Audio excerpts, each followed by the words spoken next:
যুক্তরাষ্ট্রের loss অ্যাঞ্জেলেসের Dolby থিয়েটারে চলছে ৯৭তম অস্কার প্রদান অনুষ্ঠান। যে অনুষ্ঠান এবার খুশির বার্তা নিয়ে এলো যুদ্ধবিধ্বস্ত ফিলিস্তিনিবাসীর জন্য।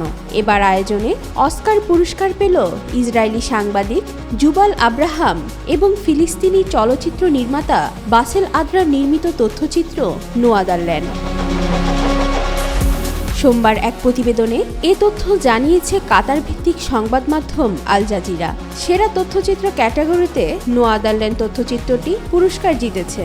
তথ্যচিত্রটি নির্মাতা বাসেল আদ্রার গল্প অনুসারে তৈরি। এতে ইসরায়েলি বসতি স্থাপনকারীদের হাতে দখলকৃত পশ্চিম তীরে তার জন্মস্থান মাসাফের ইয়াত্তার ধ্বংসের চিত্র তুলে ধরা হয়েছে। গল্পে দেখা যায় শৈশবকাল থেকেই আদ্রা সামরিক দখলে তার অঞ্চলের বাড়িঘর ধ্বংস এবং বাসিন্দাদের বাস্তুচ্যুত হওয়ার সঙ্গে বড় হয়েছেন। আদ্রার প্রতি সমর্থনে এগিয়ে আসে একজন ইসরায়েলি সাংবাদিক। এই সাংবাদিক নিজেও ইসরায়েল কর্তৃক ফিলিস্তিনিদের বাস্তুচ্যুত করার সাক্ষী। এই বৈষম্যের বিরুদ্ধে যিনি নিজেও কাঁধে কাঁধ মিলিয়ে লড়েছেন।